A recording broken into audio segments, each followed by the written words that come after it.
Mina bendlondlo enobaba ekhanda ngiyakhuleka kunina ngibuyeleke na kanjani kuyona ke channel yakho yithi ukuletha ulwazi engicela kubaleke ukuthi sikhulume ngalo sizama ukulungisa isimo. Namhlanje ngifuna sikhulume ngesihlava sokuphika kwengane. Mawuthi uyaqala ukusilandela le channel uyaqala ukufika uqala ubone lo mfanekiso oqoshiwe igama ke ngokuqelana yilokho pastor weningi mawuthanda ngasho ukuthi upastor wezwe sibheka namhla isihlava sokuphika kwengane. Siyazi ukuthi ukuphika kwengane noma ukuphika kwezisu umkhuba omdala kakhulu, kepha ke namuhla usophenduka insakavukela umchilo wesidwaba. Umuntu ulala nomuntu wesifazane ngaphandle ukusebenzisa ikhondomu noma uhlelo lokuvikela ukuthi ke angakhulelwa loyo wesifazane. Uma ke sekhulelwa unkabi ube useyaqala uyabaleka, ubalekela indleko noma ke ubalekela umthwalo wokukhulisa ingane, noma ngabe ke noma efuna ukuthi ikwazi ukuthi yena akanangane bese ke ephika isisu noma aphika ingane uqobo lwayo kwala, noma ngabe lo wesifazane uyasho ukuthi walala naye noma uyena umuntu oqala nokugcina alala naye, kodwa uthola ukuthi umuntu uyaphika ulala ngentaba athi ingane akusiyakhe noma isisu akusisakhe. Ingane eziningi iziphiwe bakwethu, ingane eziningi azivunyiwe, izingane eziningi zilahliwe, ingane eziningi azondliwe, ingane eziningi asikhulisiwe abazali bazo nokuba bazo bangempela ngenxa yawo lo mkhuba wokuphika. Yabona ke asikuveze ukuthi uma kunkabi lo ebalekela isisi noma ebalekela ingane uyayebeke izaba engathi esokuqala izathu labo abaphika ingane abanokuyibeka noma nawe uqobo masho nawe ngomunye uphika izisu ngabe ukuthi umuntu athaba ukufaka ukuthi umaqonda nawe ukuthi ingane amathisa akhe besingambhanqile, noma aveze ukuthi ingane ayifani naye, noma uthola ukukhala ukuthi ingane izalwe ngaphambi kwesikhathi, okanye athi ingane izalwe sekudlula isikhathi lesi yena abesibalile. Yabo ezinye zezathu abantu abayibekayo asiveze futhi ke laba kwethu sisekona umkhuba wokuphika kwengane. Ubudedengu obuholela ekuphikeni kwengane obuningi ilokhu asiveze ukuthi emandulo babe nazo indlela zokuthi babheke ukuthi ingane ngabe ngiyalakha yini. Number 1, izaguga noma amakhehla akulelo khaya ayibuka ingane ukuthi inayo insosha yakulelo khaya. 2, bekubhekwa into efana nezandla, indlebe, iphongo, inyawo nokunye okuningi ukuthi ngabe ingane inalo yini ufuzo lwalakhaya. Futhi bekuba nezinyamazane ezishunqiswayo ekwakwazi ukuthi uma ingane ingeyona yakulelo khaya ingagula noma iyokhala iqandule ukukhombisa kusiya la khaya uma lezinyamazane lezi zishunqiswa noma zishiswa la khaya noma ifakwa lezi nyamazane. Kanti okwesini okunye bebekwenza noma uma ukuthi ingane iyakhala ibithakazelwa ibizwe nesithakazelo sesibongo sakulelo khaya. Uma kungeyakulelo khaya ibithula, kodwa uma ngeyona yakhala la khaya ibiqandula ukuze kuthiwe hey phuma layo mama uphumelele ngaphandle, uthola ukuthi umama wayo sebiza ngesibongo sayo bese iyathula. Ezinye kodwa ke sibheka ke namuhla esikhathini samanje unendlela yabi basebenzele endulo, kodwa ke njengamanje angeke isasebenzela ingane kwethu. Angeke usavele ubuka ingane ngamehlo noma utshela izalukwazi zibuka ingane ibuka inyawo, ngoba lengane izalukwazi ayisabona kahle emehlweni sa uyinawo ataya kusela ekhaya. Njenganamhlanje asiveze ukuthi umuntu uthi angezwe nje ukhulisile avela siphikisisa noma ingane ngabe uyazi ukuthi yakhe ayiphika ngaphandle kwezathu eziphathekayo noma eqinile. Ngifuna sikhulume nomuntu ke njengamanje onengane ayiphikile noma umuntu onengane angayinakile njengamanje, kodwa futhi engenaso isiqiniseko ukuthi athina akanaso isiqiniseko ukuthi igazi lakhe noma akayondla ingane ngoba enqena ukuthi nje uzondla ijazi.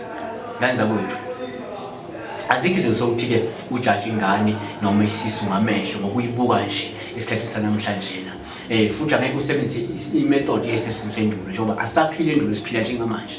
Yabo njengamanje sinento ebizwa ngolibofuzo noma iDNA ongakwazi ukuthi uma ukuthi unensolo ezithi ingane akuyona yakho uyakwazi ukwenza iDNA test noma sithi ulibofuzo ngolwakithi ukuthi ukwazi ukuba nesiqiniseko ngoba iyakwazi ukukhiphela u99.9% ukuthi ingane ngeyakho noma isho futhi ukuthi ingane akuyona yakho.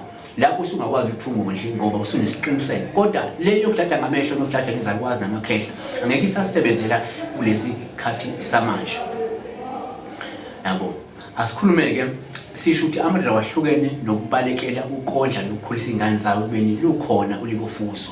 kodwa ebengazange afuna ukulenza. Umuntu wami ngentaba athi yona ingane. Uma unengane owayiphika noma owayibalekela ngoba uthi akuyona eyakho, walwenza na ulibufuso. Uma ungazange ubuthathe ubufakazi bokuthi leyo ngane akulona igazi lakho. Utshelwe ngabantu, utshelwe izalukazi amakhehla, utshelwe abangani bakho ukuthi akusini yakho. Nawe usuyabakholwa. Uma indoda-ke amusa kucasha ngesithupha noma ungazami ukuza nezaba zokuthi uphikisiso noma ke ingane noma ungondli yenza nje i-DNA test noma kulibufuso ubese ke uhlala phansi ke noma uqhubeke ondle if libufuso lithi ingane ngeyakho.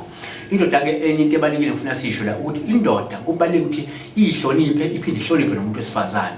Umkhubo omubi owenziwa ngabantu besilisa wokugcina ke sebephikisiso noma belale nabantu besifazane abangabathandi athi angakhulelwa bese uyabaleka. One, kubalekile ukuthi ungadlali nomuntu ngenxa yokumhalela kepha ube ukwazi ukuthi awumthandi. Two, ungazibandakanyi nomuntu owazi kahle kamhlophe ukuthi angeke umgcine noma angeke uze umenze umuntu wakho umakoti permanently in the near future noma yabe nini. Futhi ungamshela umuntu ngenxa yokuthi uyamkhanuka, uvuka imizwa bese uyamkhanuka. Futhi ungaloko uthulale nomuntu ungayimisele ngaye. Ngoba lokho noma inkinga ukubandakanya nomuntu ongayimisele ngayo uma ke sekhulelwa uzobaleka noma uzombalekela ugcina uphikisiso noma leyo ngane ngenxa yokuthi awufuni into ezokuhlanganisa naye. Uma usumlahla ulahla lengane ngoba phela wena ungafuni into engahle ihlanganise naloyo muntu loyo ngoba wawuyidlulela wena wawudlala wena. Asivezeke futhi ububi bokuthi wena uphika ingane ngokwesintu uphika ingane yakho eyisiphiwo onikezwe amathungo kuyicala futhi kuyayithukuthelisa inyanya. Usuke uthuke nalomuntu osuke umkhulelisile ngoba usuke uqonda ukuthi akayiphethe kahle ekubeni mhlawumbe wayelale nawe kuphela vele. Futhi usuke unikela igazi lakho kwabe le ekhambeni uthi alodlwa ngabanye abantu. Inyanya nazo ziyanyanya futhi ngoba kungenzeka ukuthi lengane ibizofukula ikhaya lakini abozalo bakini ivusa umuzi noma ilethe ixazululo eyinkingeni ezingahle zibe khona ekhaya uvuke nekhaya wena uyilahle. Futhi kungenzeka ulahle ingane yakho wena bese ulahlekelwe ubunhlanhla bakho ugcine sekunzima ukuphumelela ngenxa yenyembezi zegazi lakho lelo walahla. Futhi uma ulahle ingane yakho kungenzeka ukuthi ulandelwe isiqalekiso sokungalungelwa lutho noma ungayitholi ingane phambili noma uma uyithola ingane phambili la usukuthanda khona zilandelwe isiqalekiso lezo ngane zibe uhlupho noma zingabi utho noma zibe yiqhwanqwa ngenxa yezinyanya ezanyanya isenzo sakho sokulahla lezi ingane noma ingane ngenacala. Kanti okubika okungenzekelela ingane yakho lo suwilahlile ingane iphikiwe ingagcina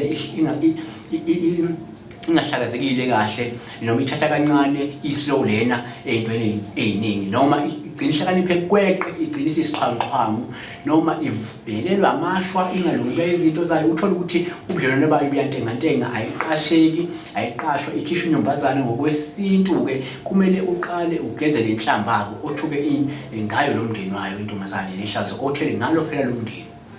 Futhi kuzodingeka ukuthi wena uma ufuna ukulungisa izinto ushweleze kumathongo ngokuphika lengane noma lesi sipho bekuphe sona.